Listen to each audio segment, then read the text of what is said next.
മോളെ നല്ല പയ്യനാ. അവരുടെ കുടുംബമാണെങ്കിലും നല്ലതാണ്. പിന്നെ ചെക്കനാണെങ്കിൽ ദുബായിൽ നല്ലൊരു കമ്പനിയിലാ, ഉയർന്ന പോസ്റ്റാണ്. നമുക്ക് കിട്ടാവുന്നതിൽ വെച്ച് ഏറ്റവും നല്ല ബന്ധമായിട്ടല്ലേ അച്ഛൻ മോളെ ഇങ്ങനെ നിർബന്ധിക്കുന്നത്? അതെ മോളെ, മോൾ അച്ഛനും അമ്മയും പറയുന്നത് കേക്ക്. ഇതിലും നല്ലൊരു ബന്ധം ഇനി നമുക്ക് കിട്ടത്തില്ല. പയ്യന്റെ സ്വഭാവമാണെങ്കിലോ തങ്കക്കുടം പോലെ ഒരു പയ്യനാ. നമുക്ക് ആദ്യമേ അറിയുന്നവരും അല്ലേ. പിന്നെ മോൾ എന്തിനാ ഇങ്ങനെ മടിക്കുന്നേ? അമ്മ അച്ഛനെ എന്തൊക്കെ പറഞ്ഞാലും എനിക്ക് പഠിച്ചൊരു ജോലി കിട്ടിയിട്ടൊക്കെ മതി കല്യാണം. അല്ലാതെ ഇത്രയും ചെറിയ പ്രായത്തിലെ എന്നെ കല്യാണം കഴിച്ചു വിടണമെന്ന് അച്ഛനും അമ്മയ്ക്ക് എന്താ ഇത്ര നിർബന്ധം? പിന്നെ ഇതിലും നല്ല ചെക്കനെ ഇനി കിട്ടത്തില്ലല്ലോ. അങ്ങനെയല്ല മോളെ, മോക്ക് താഴെ ഒരാളും കൂടി ഇല്ലേ? അവളുടെ കാര്യം ഞങ്ങൾക്ക് നോക്കണ്ടേ? ആര് പാറോ? ഓളെ മൊട്ടൊന്നും കൊണ്ട് വിരിയുന്നല്ലോ അമ്മേ. കുറച്ചുകൂടെ കഴിഞ്ഞിട്ട് കെട്ടിച്ചു വിട്ടാ പോരെ ഓളെ? അച്ഛനും അമ്മയും ഒന്നും പറയണ്ട. ഞാൻ എന്തായാലും ഇപ്പൊ കല്യാണത്തിന് റെഡിയല്ല. എനിക്ക് പഠിക്കണം, എനിക്ക് ഒരുപാട് പഠിക്കണം. ഞാൻ പണ്ട് നിന്റെ അമ്മേനെ കല്യാണം ആലോചിച്ച് ചെന്ന സമയത്തും നിന്റെ അമ്മയും ഇങ്ങനെ തന്നെയാ പറഞ്ഞേ, എനിക്ക് പഠിക്കണം, ജോലി വാങ്ങിക്കണം എന്നൊക്കെ. എന്നിട്ട് ഇപ്പൊ എന്തായി? അന്ന് ഇവളെ +2 3 വട്ടം എഴുതി തോറ്റു നിൽക്കുന്ന സമയ. എന്നിട്ടാ ഇവക്ക് പഠിച്ച് വലിയ കളക്ടർ ആണെന്ന് പറഞ്ഞിരുന്നേ. ഇവളുടെ മോളെ തന്നെയല്ലേ നീയും ഇതന്നെ പറയത്തുള്ളൂ. അതിന് ഞാൻ അമ്മേനെ പോലെ അല്ലല്ലോ. അല്ല, നീ എന്നെ പോലെ അല്ല. നീ 2 വട്ടം എഴുതിയിട്ടുള്ളൂ, അതുകൊണ്ട് 2 വട്ടേ തോറ്റിട്ടുള്ളൂ.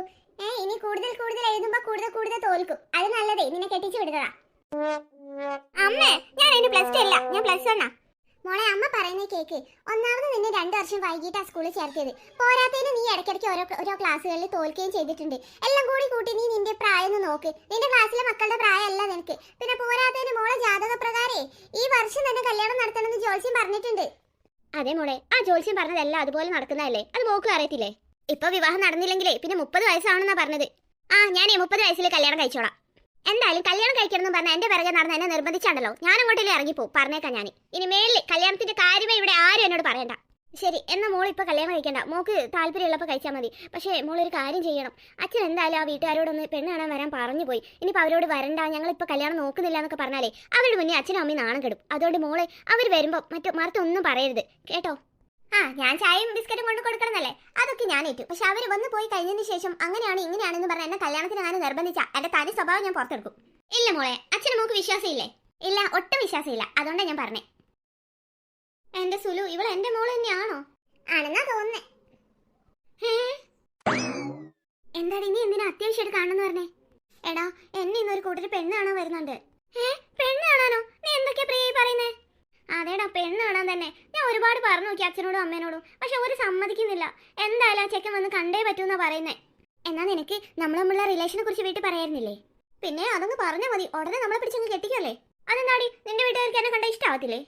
എന്റെ വരുണേ, നിനക്ക് വല്ല ജോലി കൂലി ഉണ്ടോ? നമ്മൾ രണ്ടുപേരും ഒരേ ക്ലാസ് പഠിക്കുന്നവരല്ലേ. പിന്നെ എങ്ങനെയാ അവർ നമ്മളെ കല്യാണം നടത്തി തരിക? അതിനെന്തിനാ എനിക്ക് ജോലി? എന്റെ അച്ഛന് ജോലി ഉണ്ടല്ലോ. ഇങ്ങനെ ഒരു വാഴനെയാണല്ലോ എനിക്ക് പ്രേമിക്കാൻ തോന്നിയത്. നീ ഇപ്പൊ എന്നെ വാഴയെന്ന് വിളിക്കാണോ? സ്ഥിരമായിട്ട് എന്റെ അച്ഛനായിരുന്നു എന്നെ അങ്ങനെ വിളിക്കാറ്. എടാ പോട്ടെ, ഞാൻ അപ്പോഴത്തെ ടെൻഷനിൽ വിളിച്ചു പോയതാ, സോറി. ഞാൻ എന്തായാലും ഇപ്പൊ കല്യാണത്തിന് റെഡി അല്ലെന്ന് അച്ഛനോട് പറഞ്ഞിട്ടുണ്ട്. പക്ഷെ അച്ഛൻ പറഞ്ഞത് അവരെന്തായാലും വന്നു പോട്ടെ, പിന്നെ അച്ഛനും അമ്മയും നിർബന്ധിക്കുന്നില്ല കല്യാണത്തിന് എന്നാ പറഞ്ഞേ. പക്ഷെ ചെക്കന് നിന്നെ അങ്ങ് ഭയങ്കര ഇഷ്ടമായി പോയാലോ? അവർ ഈ കല്യാണം തന്നെ വേണമെന്ന് പറഞ്ഞാല് നിന്റെ അച്ഛനും അമ്മയും നിന്നെ നിർബന്ധിക്കത്തില്ലേ? ഞാനും അതിനെ കുറിച്ച് ചിന്തിച്ചതാ. ചെക്കൻ എന്തായാലും എന്നെ കാണുമ്പോൾ ഇഷ്ടാവുന്നുള്ള കാര്യം ഉറപ്പാ. അങ്ങനെയാണ് നീ എന്നെ തേക്കോ പ്രിയേ? ഞാനോ? ഞാൻ അങ്ങനെ ചെയ്യുന്നത് നിനക്ക് തോന്നുന്നുണ്ടോ വരുൺ? എന്നെ കുറിച്ച് നീ ഇങ്ങനെയൊക്കെയാണോ മനസ്സിലാക്കി വെച്ചിരിക്കുന്നത്? അതല്ല, എന്നാലും ഞാൻ എന്റെ ടെൻഷൻ കൊണ്ട് ചോദിച്ചതേ ഉള്ളൂ. നിന്നെ എനിക്ക് അറിയത്തില്ലേ? നീ ഒരു കാര്യം ചെയ്യ്, ആ പയ്യൻ വരുമ്പോഴേ വല്ല ജ്യൂസിലോ ചായയിലോ വിം എന്തെങ്കിലും കലക്കി കൊടുക്ക്. അവനൊരു 1-2 ആഴ്ച ലൂസ് മോഷൻ അടിച്ച് കിടക്കട്ടെ. അതൊക്കെ വേണോ? പാവല്ലേടാ. പിന്നെ എന്ത് പാവം? അവനെന്തിനാ നിന്നെ പെണ്ണാണോ വരുന്നേ? ഞാനൊന്നും ചെയ്യത്തില്ല. അങ്ങനെ ചെയ്താലേ അച്ഛനും അമ്മ എന്നെ കൊല്ലും. ഞാൻ ഈ കല്യാണത്തിന് ഇഷ്ടമല്ലാന്ന് പറഞ്ഞോണ്ടേ അങ്ങനെ എന്തെങ്കിലും സംഭവിച്ചാൽ ഞാൻ തന്നെ കലക്കി കൊടുത്താന്ന് അവർക്ക് ഉറപ്പാ. എന്നാ വേണ്ട, വേറെ എന്തേ വഴിക്ക് നീ മുടക്കിയാൽ മതി. എനിക്ക് പെട്ടെന്ന് നിന്നെ ഒന്ന് കാണണം തോന്നി, അതുകൊണ്ടാണ് ഞാൻ വിളിച്ചേ. കല്യാണമൊക്കെ നടക്കാതെ ഞാൻ എങ്ങനെയെങ്കിലും നോക്കിക്കോളാം. നീ അതോർത്ത് ടെൻഷൻ ആവണ്ട. പിന്നെ അച്ഛൻ വരാനുള്ള ടൈമായി, നീ പൊക്കോ. ശരി എന്നാ. Miss you too Varun. അയ്യോ, ടൈം ഇത്രേ ആയല്ലേ? എനിക്ക് പെട്ടെന്ന് പോകണം. എന്തെങ്കിലും അത്യാവശ്യം ഉണ്ടായിരുന്നോ? ഞാൻ ഹോർലിക്സ് കുടിക്കുന്ന സമയം കുറച്ച് അങ്ങോട്ടും ഇങ്ങോട്ടും മാറിയാലേ എനിക്ക് ഭയങ്കര തലവേദനയാവും.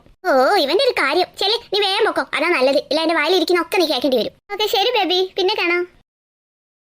നാളെ രാവിലെ ഇപ്പൊ പെണ്ണാണ്, അവര് വരും. അച്ഛനും അമ്മയും കൂടി എന്നെ നിർബന്ധിപ്പിച്ച് കല്യാണം അങ്ങനെ നടത്തിക്കോ? പാവം എന്റെ വരുൺ. ഞാനിപ്പോ എന്താ ചെയ്യത് മുടക്കാൻ? ചേച്ചി എന്താ പറു? ചേച്ചി എന്താ ഇവിടെ വന്നിരിക്കുന്നേ? എനിക്ക് കുറെ ഹോംവർക്ക് ഒക്കെ ഉണ്ടേ. ചേച്ചി ഒന്ന് ഹെൽപ്പ് ചെയ്യോ? എന്റെ ഒരു ഹോംവർക്ക്. ഞാൻ ഇവിടെ എന്റെ ജീവിതം പോയി ഞാൻ കുത്തിരിക്കാം, അപ്പോഴല്ല എന്റെ ഹോംവർക്ക് ചെയ്യാൻ വരുന്നേ. ജീവിതം പോയിന്നോ? ചേച്ചി എന്തൊക്കെയാ പറയുന്നേ? അതെ പാറു, അച്ഛനും അമ്മയും പറയുന്നൊന്നും നീ കേട്ടില്ലേ? നാളെ എന്റെ പെണ്ണാണ് ഒരു ചെക്കൻ വരുന്നുണ്ടെന്ന്. അച്ഛൻ പറഞ്ഞിരുന്നു. അതിന് ചേച്ചി എന്തിനാ വിഷമിക്കുന്നേ? നല്ലതല്ലേ? എന്ത് നല്ലത്? എനിക്കിപ്പോ കല്യാണം ഒന്നും വേണ്ട. എന്റെ പൊന്ന് ചേച്ചി, കല്യാണം കഴിഞ്ഞാൽ സുഖല്ലേ? സ്കൂളിൽ പോകണോ, പഠിക്കണോ, എക്സാം എഴുതണോ? ഒന്നും വേണ്ട. സുഖസുന്ദരമായിട്ട് ജീവിക്കുക. കല്യാണം കഴിച്ച ചെക്കനോട് പറയാ ആ സാധനം വേണം, ഈ സാധനം സാധനം വേണം, ഈ ഡ്രസ്സ് വേണം, അങ്ങനെ ഓരോ പണിക്ക് വിട്ട് നമുക്ക് സുഖമായിട്ട് ജീവിച്ചൂടെ? എന്റെ പൊന്നു മോളെ, അങ്ങനെയൊന്നല്ല. കല്യാണം കഴിച്ചു കഴിഞ്ഞാലേ അറിയുള്ളൂ അതിന്റെ ബുദ്ധിമുട്ട്. അതിന്റെ ബുദ്ധിമുട്ട് അറിയാം ചേച്ചി ഇരുപത് കല്യാണം കഴിച്ചിടോ. ഇപ്പോ നിനക്ക് തമാശ, എനിക്ക് ആകെ ടെൻഷനായിട്ട് വയ്യ. ഓന്റെ ചേച്ചി കല്യാണം ഇപ്പൊ കഴിയണ്ടെങ്കിൽ വേണ്ട, ചേച്ചി കഴിക്കണ്ട. അച്ഛനോടും അമ്മനോടും പറഞ്ഞാൽ മതി. അവൾ പിടിച്ചേച്ചി കെട്ടിക്കൊന്നുമില്ല. അതൊക്കെ വെറുതെ തോന്നുന്നതാ പാറു. അച്ഛനും അമ്മയും നല്ലോണം നിർബന്ധിക്കുന്നുണ്ട്. പോരാത്തിന് ആ ജോത്സ്യം പറഞ്ഞേ എനിക്ക് ഇപ്പൊ കല്യാണം നടന്നില്ല, പിന്നെ 30 വയസ്സ് കഴിയണമെന്ന്. എന്തായാലേ ചെക്കൻ വന്നിട്ട് പോട്ടെ, നമുക്കൊരു വഴി കണ്ടെത്താ. പാറല്ലേ കൂടെ, ചേച്ചി എന്തിനാ വിഷമിക്കുന്നേ? എന്റെ കൂടെ നിൽക്കൂ പാറു. പിന്നെ ഞാൻ നിൽക്കും. പക്ഷെ ഞാൻ ഒരു കാര്യം ചേച്ചിയോട് ചോദിക്കാം. ചേച്ചി സത്യം പറയണം, എന്നാലേ ഞാൻ കൂടെ നിൽക്കുള്ളൂ. ചോദിക്ക്. എന്താ? ചേച്ചിക്ക് വരണേരുന്ന ഇഷ്ടമുള്ളതല്ലേ ഈ കല്യാണം വേണ്ടെന്ന് പറയുന്നത്? അത് പിന്നെ അയ്യടി കൊച്ചു കള്ളി, എനിക്കിത് നേരത്തെ അറിയായിരുന്നു. ഇതാരോടും പറയരുട്ടോ. വരുണ്ട് കസിൻ എനിക്ക് ഇഷ്ടമാണെന്ന് എനിക്കറിയാം. അപ്പൊ കല്യാണം മുടക്കി തരുന്ന കാര്യം ഈ പാറ എത്തി. ചേച്ചി ടെൻഷൻ അടിക്കാതെ വാ. ചിക്കൻ പൊരിച്ചും ചപ്പാത്തി നീ നമുക്ക്. ചിക്കൻ ഫ്രൈ ചപ്പാത്തി ഉണ്ടെന്ന്? ആ ഉണ്ടെന്നേ. അമ്മ അവിടെ തകൃതിയായിട്ട് കുക്കിങ്ങിലാ. അതെന്താ അമ്മയ്ക്ക് ഇപ്പൊ ഇന്ന് ചിക്കൻ ചപ്പാത്തി ഉണ്ടാക്കാൻ തോന്നിയേ? അതോ ചേച്ചിയുടെ കെട്ടിച്ചിടാൻ പോവല്ലേ, അപ്പൊ പിന്നെ ചിക്കൻ ചപ്പാത്തി ചേച്ചി ഇഷ്ടമല്ലോ, അതങ്ങ് ഉണ്ടാക്കാന്ന് വിചാരിച്ചിട്ടുണ്ടാവും. പിന്നെ ഇനിയിപ്പോ ചെക്കന്റെ വീട്ടിൽ പോയാൽ ചിലപ്പോ കഞ്ഞി പയറ് കുടിച്ച് ജീവിക്കേണ്ടി വരുമല്ലോ. അതിന് മുന്നേ കുറച്ച് നല്ല ഭക്ഷണം കഴിച്ചോട്ടെ എന്ന് വിചാരിച്ചിട്ടുണ്ടാവും. പാവ ചേച്ചി, പുവർ ഗേൾ. പാറു, ഞാൻ ചുമ്മാ പറഞ്ഞ ചേച്ചി. ചേച്ചി ഒന്ന് വന്നേ. ഓ, കല്യാണം കഴിഞ്ഞാൽ അഡ്ജസ്റ്റ് ചെയ്യേണ്ടി വരുന്നു പലരും പറഞ്ഞു. പക്ഷെ ഇത്രയും അഡ്ജസ്റ്റ് ചെയ്യേണ്ടി വരുന്നു ഞാൻ സ്വപ്നത്തെ പോലും വിചാരിച്ചില്ല എന്റെ സുലു. കിടന്ന് പെറുപെറുക്കാതെ ഉറങ്ങാൻ നോക്ക് മനുഷ്യ. എങ്ങനെ ഉറങ്ങാനാ? ഈ കട്ടിലിന് എപ്പോഴാ താഴെ വീഴാന്ന് പേടിച്ച് എങ്ങനെയോ അറിയാതെ ഉറങ്ങി പോണം ഞാൻ. തടിയൊന്നും കുറയ്ക്കാൻ പറഞ്ഞാൽ നീ കേൾക്കത്തില്ലല്ലോ. വന്ന് ഈ കട്ടിലിൽ നിനക്ക് മാത്രമേ കിടക്കാൻ പറ്റുന്നുള്ള അവസ്ഥയായിട്ടുണ്ട്. ഓ പിന്നെ നിലത്ത് വീഴുന്ന പേടിയാണ്ട് ഇങ്ങനെ ചുമരിന്റെ സൈഡിലോട്ട് കിടന്നു. അയ്യോ വേണ്ടായേ. എന്നിട്ട് വേണം ഞാൻ ചുമരിന്റെ നിന്റെ ഇടയിൽ പെട്ടി ഞാൻ ശ്വാസം മുട്ടി ചാവാന്. ഇതാവുമ്പോ നിലത്ത് വീണ് വല്ല പരിക്കും പറ്റത്തേ ഉള്ളൂ. അല്ല മനുഷ്യ, നാളത്തേക്ക് വേണ്ട സാധനങ്ങളൊക്കെ നിങ്ങൾ വാങ്ങിച്ചിട്ടുണ്ടോ? ബേക്കറി എല്ലാം വാങ്ങിക്കാൻ ഞാൻ നിങ്ങളോട് പറഞ്ഞിരുന്നല്ലോ. നീ അയച്ചെന്ന ലിസ്റ്റിലുള്ള എല്ലാ സാധനവും ഞാൻ വാങ്ങിയിട്ടുണ്ട്. ഇനി രാവിലെ തന്നെ എണീറ്റിട്ട് അതില്ല ഇതില്ല എന്ന് പറഞ്ഞാൽ നീ തന്നെ പോയി വാങ്ങിക്കോ. എന്നെ കൊണ്ടൊന്നും വയ്യ. നിങ്ങൾ പറയുന്നതായിട്ട് തോന്നുന്നു എന്റെ കുടുംബക്കാരോ വിരുന്ന് വരുന്നതാണെന്ന്. നിങ്ങളുടെ മോളെ പെണ്ണാണ് ആൾക്കാർ വരുന്നത്. നിങ്ങൾക്ക് ബോധമുണ്ടോ മനുഷ്യ? ഓ ബോധമൊക്കെ ഉണ്ട്. പക്ഷെ അവള് കല്യാണത്തിന് സമ്മതിച്ചിട്ടില്ലല്ലോ. പിന്നെ നാട്ടിലുള്ള ബേക്കറി മുഴുവൻ വാങ്ങി ആ ചെക്കനെ തീറ്റിച്ചിട്ട് എനിക്കെന്ത് കിട്ടാനോ? അവളെ സമ്മതിക്കാത്തൊന്നും തൽക്കാലം നിങ്ങൾ നോക്കണ്ട. നമുക്ക് ഈ കല്യാണം എങ്ങനെയും നടത്താം. അതായിരിക്കും നല്ലത്. ഇതുപോലെ നല്ലൊരു ആലോചന ഇനി എപ്പോ വരുന്ന? എന്റെ സുലു, നീ എന്താ ഈ പറയുന്നേ? പണ്ടത്തെ കാലമൊന്നുമല്ല. പിള്ളേരുടെ ഇഷ്ടമില്ലാതെ കല്യാണം ഒന്നും നടത്താൻ പറ്റത്തില്ല. എന്തായാലും പയ്യനാളെന്ന് വന്ന് നോക്കട്ടെ. അവള് അവനും കൂടി ഒന്ന് സംസാരിക്കട്ടെ. ചിലപ്പോ അവളുടെ മനസ്സ് മാറിയാലോ? എനിക്ക് എങ്ങനെയാ തോന്നുന്നേ? അല്ലടി, ഇനി അവൾക്ക് വേറെ ആരോടും പ്രേമം കാര്യമൊന്നും ഇല്ലായിരിക്കുമല്ലേ? ഇനി അതുകൊണ്ടായിരിക്കോ കല്യാണം വേണ്ടെന്ന് പറയുന്നത്? പിന്നെ പ്രേമം സുലുവിന്റെ മോക്കോ? അതിന് കുറെ പൊളിക്കും. അവളെ എന്റെ മോളാ, ഞാൻ അവളെ വളർത്തിയത്. ഒരു അന്യ പയ്യന്റെ മുഖത്തേക്ക് അവള് നോക്കത് പോലുമില്ല. പിന്നെയല്ലേ പ്രേമിക്കുന്നേ? നിന്റെ മോളാ, അതെന്നെ എനിക്ക് പേടി. എന്താ മനുഷ്യ, ഞാൻ ഇതിന് മുന്നേ കുറെ വട്ടം പ്രേമിച്ച പോലെയാണല്ലോ നിങ്ങൾ പറയുന്നത്. നീ എന്നെ പ്രേമിച്ചില്ലേ സുലു? അതൊരു അബദ്ധമായി പോയല്ലോ. അതിനെ കുറിച്ച് ഞാൻ ഡീറ്റെയിൽ ആയിട്ട് എന്റെ മക്കൾക്ക് പറഞ്ഞു കൊടുത്തിട്ടുണ്ട്. അതുകൊണ്ട് അവരെന്തായാലും പ്രേമിക്കാനൊന്നും പോകാൻ സാധ്യതയില്ല. പക്ഷെ പ്രേമിച്ചു കിട്ടുന്നവരുടെ മക്കളൊക്കെ പ്രേമിച്ചെന്നെ കെട്ടാനേ എന്റെ ഒരു സുഹൃത്ത് നാളെ പറഞ്ഞിനി.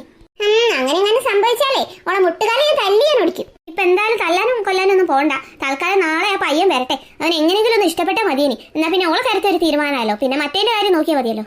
നാളെ രാവിലെ എന്തായാലും അമ്മയൊക്കെ ഇങ്ങോട്ട് വരാൻ മതി. ഞാൻ പറഞ്ഞിട്ടുണ്ട് മോളെ പെണ്ണാണ് ഒരു കൂട്ടര് വരുന്നുണ്ടെന്ന്. ഓ എന്റെ മനുഷ്യ, നിങ്ങളുടെ തലയ്ക്ക് ഓളം വല്ലതും ആണോ? ഒന്നാമതേ പെങ്കൊച്ച് കല്യാണം വേണ്ടാന്ന് പറഞ്ഞിരിക്കാം. അതിന് കൂടെ നിങ്ങളുടെ അമ്മേനെ കൂടെ ഇപ്പൊ എന്തിനാ ഇങ്ങോട്ട് വിളിച്ചു വരുത്തിയത്? അവരുടെ സ്വഭാവം നിങ്ങൾക്ക് അറിയത്തില്ലേ? ചെറിയ പ്രായത്തിൽ കല്യാണം കഴിപ്പിക്കുന്നതിനോട് ഭയങ്കര എതിരാ അമ്മയ്ക്ക്. അമ്മ എന്നെ എന്ത് മുടക്കിക്കോളും. എന്ന് വെച്ചാൽ എന്റെ അമ്മേനെ അറിയിക്കാതെ എനിക്ക് എന്റെ മകളുടെ പെണ്ണാണൽ ചടങ്ങൊന്നും നടത്താൻ പറ്റത്തില്ല. നല്ല കൂട്ടരാണ്, നല്ല ബന്ധാന്നൊക്കെ അറിഞ്ഞാലേ അമ്മ എതിരൊന്നും പറയത്തില്ല. അമ്മയുടെ മനസ്സൊന്നും ഇപ്പൊ പണ്ടത്തെ പോലെ ഒന്നുമല്ല. അമ്മയൊക്കെ ഒരുപാട് മാറിപ്പോയി സുലു. അത് നിങ്ങൾക്ക് നാളെ മനസ്സിലായിക്കോളും. ഞാനിപ്പോ കൂടുതലൊന്നും പറയുന്നില്ല. തൽക്കാലേ കിടന്ന് ഉറങ്ങാൻ നോക്ക്. രാവിലെ നേരത്തെ എണീക്കണം. പിടിപ്പത് പണിയുണ്ടല്ലോ.